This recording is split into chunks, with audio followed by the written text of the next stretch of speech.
Hello everyone, எல்லாரும்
இன்னும் நீங்கள் யாருமே போகலைன்னா மறக்காமல் இந்த கோயிலை வந்து விசிட் பண்ணி பாருங்கள். சாமி தரிசனம்லாம் நல்லா முடிச்சுட்டு நாங்கள் அப்படியே வந்து பேக் டு எங்கள் ஏரியாவுக்கு வந்தாச்சு. முகப்பேரில் வந்துட்டு என் பையன் ரொம்ப நாளாக சொல்லிட்டு இருந்தான், இங்கே வந்து ஒரு கொரியன் ஒரு ரெஸ்டாரண்ட் ஒன்று ஓப்பன் பண்ணியிருக்காங்க. ரொம்ப பெருசில் ஒரு சின்ன சைஸில் ஓப்பன் பண்ணியிருக்காங்க. ஸோ கொரியன் ஃபுட் சாப்பிட்லாமா அப்படின்னு சொல்லிட்டு நாங்கள் வந்து கொரியன் ஃபுட்டு தான் வந்து அன்றைக்கி நைட் டின்னராக வந்து சாப்பிட்டோம். இதோட லிங்க் வந்து நான் கீழே டிஸ்கிரிப்ஷனில் தரேன் எங்கே இருக்குதுன்னு. அப்புறம் இந்த வீக் சென்னையில் நடக்கிற முக்கியமான விஷயங்கள் என்னென்ன அப்படின்னு சொல்லி பார்க்கலாம். நீங்கள் வந்து சென்னையில் இருக்கோம், ஸோ நம்ம என்கேஜாக வச்சுக்கணும் அப்படின்னா எங்கெங்கே எக்ஸ்போ இருக்குதுன்னு நான் சின்னதாக சொல்லிடுறேன். ஸோ சூத்ரா இது உங்களுக்கு நிறைய பேருக்கு தெரிஞ்சிருக்கும், ஹயாத்தில் நடக்குது. இன்றைக்கி 23 and 24 நடக்குது. அடுத்து மங்கம், இது வந்து only for sari lovers. Sari வந்து டிஃப்ரெண்ட்டாக நீங்கள் பார்க்கணுன்னா இங்கே போங்க. அடுத்து வந்து இன்டர்நேஷ்னல் எஜுகேஷ்னல் ஃபேர் நடக்குது. நிறைய பேர் வந்து அப்ராடுக்கு போய் படிக்கணும் அப்படின்னு நினைக்கிறவங்க இந்த ஃபேரை போய் விசிட் பண்ணி பாருங்கள். இதுக்கான எல்லா லிங்க்கும் வந்து நான் கீழே வந்து டிஸ்கிரிப்ஷனில் கொடுக்குறேன், மறக்காமல் செக் பண்ணி பாருங்கள். அடுத்து வந்து அப்படியே நம்ம வந்து சண்டே சமையலுக்கு வந்தாச்சு. பார்த்திங்கன்னா இன்றைக்கி வந்து மாதம் ஒரு 10 பேருக்கு வந்து நான் வந்து சமைச்சு கொடுக்க போகிறேன். என் பையனோட ஃப்ரெண்ட்ஸ் ஒரு 10 பேருக்கு வந்து இன்றைக்கி வந்து பிரியாணி வேணும் அப்படின்னு கேட்டிருந்தான். ஸோ அவங்களுக்காக தான் வந்து ப்ரிப்பரேஷன்லாம் வந்து ஸ்டார்ட் பண்ணியிருக்கேன். ஒரு வில்லேஜ் குக்கிங் ஸ்டைல் மாதிரி இருந்துச்சுங்க இன்றைக்கி எனக்கு பார்க்கும்போது. அவங்க மாசாக பண்ணுவாங்கல்ல, ஸோ அந்த மாதிரி தான் அவங்க நிறைய பேருக்கு பண்ணுவாங்க. பட் நான் வந்து ஒரு 10 பேருக்கு வந்து இன்றைக்கி வந்து பிரியாணி வந்து பண்ணியிருக்கேன். ஸோ வாங்க எப்படி வந்து நான் பண்ணேன் அப்படிங்கிறது தான் பார்க்க போகிறோம். இந்த சமையலோட இன்னொரு முக்கியமான பார்ட் என்னன்னாக்கா, என் பையன் சொல்லிட்டான், அம்மா இது எல்லாமே வந்து எனக்கு வந்து இலையில வச்சு மடித்து கொடுத்துருங்க அப்படின்னு சொன்னான். ஸோ நாங்கள் வந்து இலைக்காக தேடினோங்க. இன்றைக்கின்னு பார்த்து எங்களுக்கு வந்து இலை கிடைக்கவே இல்லை. கிடைச்சது வந்து ஒரு 3 இலை தான் கிடச்சிது. ஸோ அந்த 3 இலையை வந்து அவன் ஆசைக்காக வந்து பேக் பண்ணி கொடுத்துட்டு, மீதியை வந்து நான் பாக்ஸ் மாதிரி போட்டு பேக் பண்ணி கொடுத்தேன். ஸோ வீடியோ வந்து ஸ்கிப் பண்ணாமல் ஃபுல்லாக பாருங்கள். இன்றைக்கி சோஷியல் மீடியா ஓப்பன் பண்ணாலே எங்கே பார்த்தாலும் நம்ம பிரைம் மினிஸ்டர் ஃபேஸ் தாங்க. ரீசன் வந்துட்டு நம்ம ராமர் கோயில் ஓப்பனிங் செரிமனி பற்றி தான் எல்லா இடமும் பேசப்பட்டுருக்கு. ஸோ அதை பற்றி ஒரு 2 விஷயம் நான் உங்ககிட்ட ஷேர் பண்ணுறேன். எனக்கு ரொம்ப பிடிச்ச விஷயம் அப்படின்னாக்க, இந்த கோயில் வந்து 1000 வருஷத்துக்கு எதுவுமே ஆகாமல் இருக்கணும் அப்படிங்கிறதுக்காக பார்த்து பில்ட் பண்ணியிருக்காங்க. குறிப்பாக இதில் வந்து எந்த விதமான இரும்பு கம்பியும் கொடுக்காம நம்மளோட தஞ்சாவூர் கோயில் மாதிரி வெறும் கல்லாலேயே வந்து கட்டியிருக்காங்களாம். ஸோ இதை கேட்கவே எனக்கு ரொம்ப பிரமிப்பாக இருந்துச்சு. கட்டாயம் வந்து சான்ஸ் கிடைச்சிது அப்படின்னாக்கா இந்த கோயிலை போய் எல்லாருமே ஒரு தடவை விசிட் பண்ணி பார்த்துட்டு வாங்க. இந்த கோயிலோட ஓப்பனிங் வந்து எந்த அளவுக்கு வந்து ஸ்ப்ரெட் ஆகிருக்கு அப்படின்னாக்க, யூஎஸில் வந்து என்னோடய ஃப்ரெண்டு ஒருத்தங்க இருக்காங்க. அவங்க கூட எனக்கு கால் பண்ணி பேசும்போது சொன்னாங்க, இந்த மாதிரி பெரிய கோயில் வந்து ஓப்பன் பண்ணுறாங்களே உங்களுக்கு தெரியுமா அப்படின்னு சொல்லிட்டு. ஆமாம் எனக்கு தெரியும் அப்படின்னு சொல்லி நான் சொன்னேன். ஸோ இந்த நம்ம ஊரில் வந்து ஓப்பன் பண்ணுற இந்த கோயில் வந்து வெளிநாட்டில் இருக்கவங்களுக்கெல்லாம் தெரிஞ்சிருக்கு அப்படிங்கிறது கேட்கும் போது எனக்கு ரொம்ப பிரமிப்பாகவும் இருந்துச்சுங்க.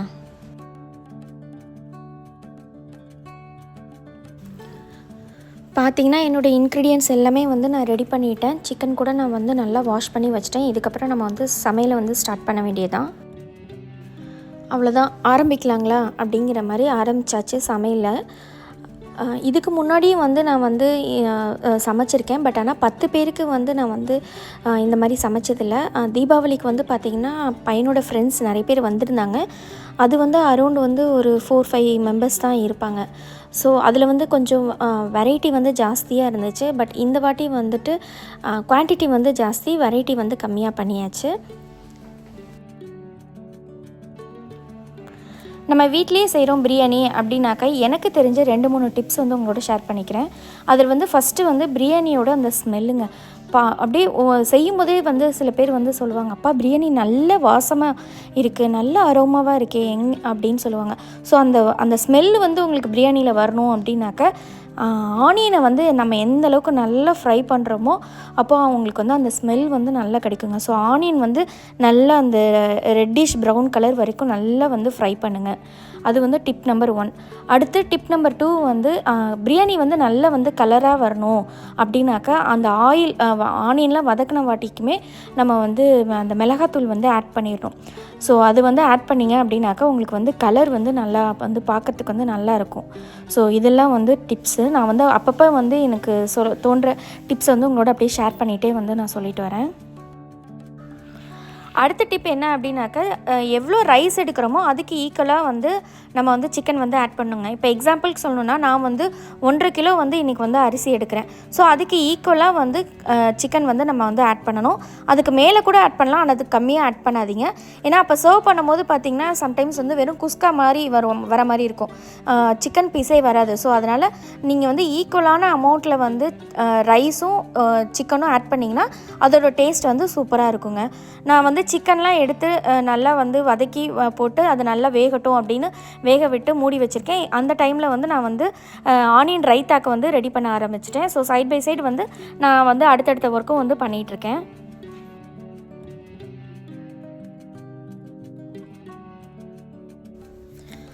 ஆனியன் ரைத்தா எல்லாமே வந்து ரெடி பண்ணி முடிச்சாச்சு. முடித்த வாட்டிக்கு கையோடு வந்து நான் வந்து அடுத்து வந்து கிரேவிக்கு வந்து ரெடி பண்ண ஆரம்பிச்சிட்டேன். இப்போ வந்து நான் பண்ண போகிறது வந்து சிக்கன் கிரேவி தான் பண்ண போகிறேன். யூஸ்வலாக வந்து பிரியாணிக்கு வந்து சைட் டிஷ் வந்துட்டு கத்திரிக்காய் கொஸ்து தான் பண்ணுவாங்க. பட் ஆனால் செமி கிரேவியாக சிக்கன் கிரேவி பண்ணி சாப்பிட்டு பாருங்கள், அது செம்ம டேஸ்ட்டாக இருக்குங்க.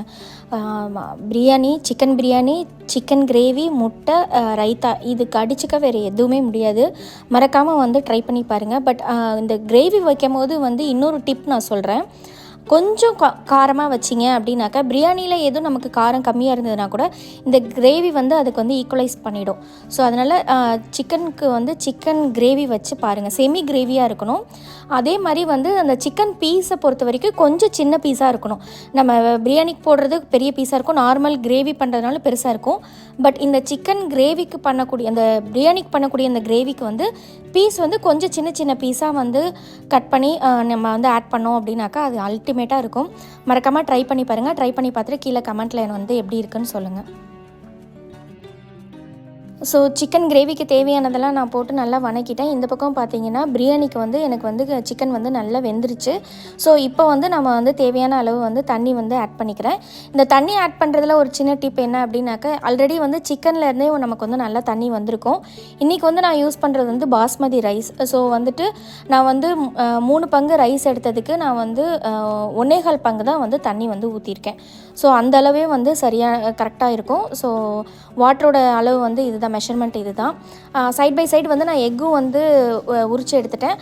அந்த டைமில் வந்து எனக்கு வந்து நல்லா வந்து தண்ணி வந்து பாயில் ஆகிடுச்சு. ஸோ வந்து இப்போ வந்து நான் வந்து அரிசியை வந்து ஆட் பண்ணிட்டேன். அரிசி வந்து கொஞ்சம் ரொம்ப நேரம் ஊறிச்சு அப்படின்னாக்கா உங்களுக்கு வந்து டக்குன்னு வந்து வெந்துடும். ப்ளஸ் அது மட்டும் இல்லாமல் வந்து நல்லா டபுள் த சைஸ் வந்து பிரியாணியும் வந்து உங்களுக்கு வந்து வரும். நான் முன்னாடியே சொன்ன மாதிரி சிக்கனுக்கு வந்து ஒரு செமி கிரேவியாக இருந்தால் கொஞ்சம் நல்லாயிருக்கும் அப்படிங்கிறதுனால நான் வந்து கொஞ்சமாக வந்து தேங்காய் கசகசாலாம் போட்டு நல்ல ஒரு பேஸ்ட்டாக போட்டு இதில் வந்து நான் வந்து கொதிக்க விட போகிறேன். ஸோ அதுதான் வந்து இப்போ வந்து நான் வந்து ஆட் பண்ணிகிட்ருக்கேன். பார்த்திங்கன்னா தேங்காய்லாம் நல்லா அரைச்சி ஊற்றின வாட்டிக்கு குழம்பும் வந்து நல்லா, அம்மா சொல்லுவாங்க நல்லா அந்த சலங்கை கொதிக்குதுன்னு. ஸோ அந்த மாதிரி வந்து நல்லா கொதி வர நல்ல வாசமாக சூப்பராக இருந்துச்சுங்க. நம்ம ஹோட்டல்லாம் வரும் பார்த்திங்களா, பிரியாணி ஓப்பன் பண்ணதையும் ஒரு வாசம் அந்த மாதிரி வந்து குழம்புல இருந்தும் பிரியாணிலேருந்தும் வர ஆரம்பிச்சிச்சு. லாஸ்ட்டாக வந்து நான் ஆட் பண்ணது வந்து லெமன் வந்து ஒரு முழு லெமன் எடுத்து அந்த ஜூஸ் வந்து ஆட் பண்ணேன். அதுக்கப்புறம் லாஸ்ட்டாக இன்னொன்று வந்து நான் சொல்ல மறந்துட்டேன், வந்து இது வந்து நம்ம இந்த குங்குமப்பூ இருக்குல்ல, ஸோ அதை வந்து நான் பாலில் ஊற வச்சுருந்தேன் கலருக்காக. ஸோ அதையும் வந்து நான் ஆட் பண்ணி அதை அப்படியே நல்லா வந்து பரட்டி விட்டு லாஸ்ட் பார்ட்டு வந்து தம் வைக்கிறது தான். ஸோ தம்முக்கு வந்து ரொம்ப நேரமாக யோசிச்சுட்டே இருந்தோம் எப்படி வந்து தம் வைக்கிறது அப்படின்னு சொல்லிட்டு. கீழே வந்து நான் வந்து யூஸ்வலாக தோசைக்கல் வச்சுருவேன், மேலே வந்துட்டு வந்து ஹாட் வாட்டர் ஊற்றுவேன். பட் அந்த பிளேட்டு வந்து எங்கே வச்சுட்டேன்னு தெரில. ஸோ இந்த வாட்டி என்ன பண்ணேன்னாக்கா, இந்த சிக்கன் கிரேவி இருந்துச்சு இல்லைங்களா, ஸோ அதை அப்படியே தூக்கி அது மேலே வச்சுட்டு ஒரு 10 மினிட்ஸ் வந்து அப்படியே வந்து தம் போட்டாச்சு. ஸோ தம்மை உடைக்கும் போது நான் காட்டுறேன் பாருங்கள் எவ்வளோ சூப்பராக வந்திருக்குன்னு. ஃபைனலாக வந்து லாஸ்ட்டாக வந்து நான் வந்து இந்த கிரேவிக்கு வந்து தாளித்து போட்டேன். இந்த தாளித்து போடுறதும் பார்த்திங்கனாக்கா நம்ம வந்து கொஞ்சமாக வந்து ஆயில் போட்டு சோம்பு, இஞ்சி பூண்டு பேஸ்ட்டு, கொஞ்சம் வந்து மிளகாத்தூள் இதை வந்து ஆட் பண்ணி நல்லா பொரிஞ்ச வட்டிக்கு எடுத்து ஊற்றுனீங்க அப்படின்னாக்கா நல்லா பார்க்குறதுக்கு கலர்ஃபுல்லாகவும் இருக்கும், ஃப்ளேவராகவும் இருக்கும். இந்த மாதிரி வந்து ட்ரை பண்ணி பாருங்கள். பார்த்திங்கன்னா தம்மெல்லாம் உடச்சதையும் செம்ம டேஸ்ட்டாக இருந்துச்சுங்க. எல்லாமே பக்காவாக இருந்துச்சு பிரியாணியில். பார்க்கும்போதே எனக்கு ரொம்ப டெம்டிங்காக இருந்துச்சு, அப்பயே சாப்பிட்ணும் போல் இருந்துச்சு. ஸோ ஃபஸ்ட்டு வந்து பேக் பண்ணி கொடுத்துடலாம் அப்படின்னு சொல்லிட்டு கடகடன் இப்போ வந்து பேக்கிங் தான் வந்து ஸ்டார்ட் பண்ணோம். இலையில வச்சு பேக் பண்ணி கொடுங்க அப்படின்னோம். நான் முன்னாடியே சொன்ன மாதிரி இலை வந்து எனக்கு கிடைக்காதனால 3 இலை தான் கிடச்சிது. ஸோ அதையே வந்து 2ஆக பிரித்து கொஞ்சம் அதிலே வந்து அப்படியே வந்து பேக் பண்ணியாச்சு. சாப்பிட்டு வந்து பார்த்துட்டு பசங்களோட ஃப்ரெண்ட்ஸ் எல்லாருமே ரொம்ப நல்லா இருக்குது அப்படின்னு சொல்லி நல்ல ரிவ்யூ கொடுத்துருந்தாங்க. எனக்கு ரொம்ப ஹாப்பியாக இருந்துச்சுங்க. கிரேவியும் பாருங்கள் பார்க்குறதுக்கே நல்ல கலர்ஃபுல்லாக சூப்பராக வந்துருந்துச்சு. அதையும் வந்து நான் வந்து பாக்ஸில் வந்து பேக் பண்ணி கொடுத்தாச்சு.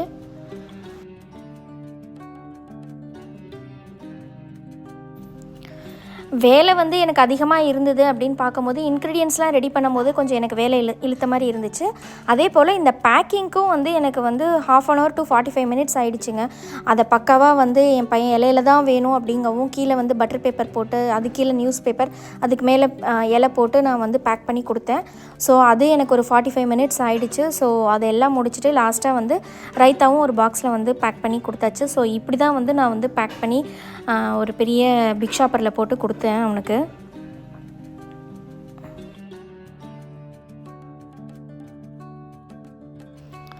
பேக்கிங்லாம் பண்ணி கொடுத்து முடித்ததுக்கப்புறமேட்டுக்கு அவன் கிளம்பிட்டான். பட் அதுக்கப்புறமேட்டுக்கு தான் நமக்கு இருக்குது பெரிய வேலையே. ஏன்னா வீடே வந்து பார்த்திங்கனாக்கா வந்து வேறு லெவலில் வந்து அழுக்கு பண்ணி வச்சுருந்தேன் நான். ஸோ அது எல்லாத்தையும் வந்து அடுத்து நான் சாப்பிட்டு முடிச்சுட்டு கடகடன்னு வந்து எல்லாத்தையும் வந்து எடுத்து செக்ரிகேட் பண்ண ஆரம்பிச்சிட்டேன் நான். எனக்கு சப்போர்ட்டிவாக ஹெல்ப் பண்ணுறதுக்கு எங்கள் வீட்டில் புதுசாக ஒருத்தங்க ஆட் ஆகிருக்காங்க. இவங்கள பற்றி நான் நெக்ஸ்ட் வீடியோவில் உங்களுக்கு ப்ரீஃபாக கொடுக்குறேன். இது வந்து மண்டே நெக்ஸ்ட் டே பார்த்தீங்கன்னாக்கா எனக்கு டி நகரில் கொஞ்சம் ஒர்க் இருந்துச்சு. அப்போது வந்து இந்த திருப்பதி தேவஸ்தானம் சொல்லிட்டு டி நகரில் ஒரு திருப்பதி பெருமாள் கோயில் இருக்குது பார்த்தீங்களா, அங்கே வந்து ராமருக்கு வந்து சூப்பராக வந்து அலங்காரம் பண்ணி வச்சுருந்தாங்க. பார்க்கவே ரொம்ப அழகாக இருந்துச்சுங்க. ப்ளஸ் அது இல்லாமல் நம்ம அன்றைக்கி தான் மண்டே தானே நம்ம அங்கே ராமர் கோயிலும் ஓப்பன் பண்ணாங்க. ஸோ எனக்கு அன்றைக்கி வந்து பார்த்ததில் அவ்வளோ ரொம்ப சந்தோஷமாக இருந்துச்சு. ஸோ அதை அப்படியே உங்களோட ஷேர் பண்ணணும்னு நினச்சேன். ஸோ அதையும் அந்த கிளிப்பும் தான் உங்களுக்கு வந்து ஆட் பண்ணியிருக்கேன். நிறைய அங்கே வந்து கச்சேரி கூட பண்ணிகிட்டு இருந்தாங்க. கொஞ்சம் நேரம் உட்காந்து நானும் கேட்டுட்டு இருந்துட்டு அப்புறம் அங்கே பிரசாதம் கொடுத்தாங்க, வாங்கி சாப்பிட்டுட்டு வீட்டுக்கு வந்தாச்சுங்க. இந்த வீடியோ உங்களுக்கு பிடிச்சிருக்குன்னா மறக்காமல் நம்ம சேனலை லைக் பண்ணுங்கள், ஷேர் பண்ணுங்கள், மறக்காமல் சப்ஸ்கிரைப் பண்ணிக்கோங்க. தேங்க்ஸ் ஃபார் வாட்சிங் ஃப்ரெண்ட்ஸ். குறிப்பாக அந்த ராமர் வச்சுருந்த வில்லு ரொம்ப நல்லா இருந்துச்சு, ரீவைண்ட் பண்ணி பாருங்கள்.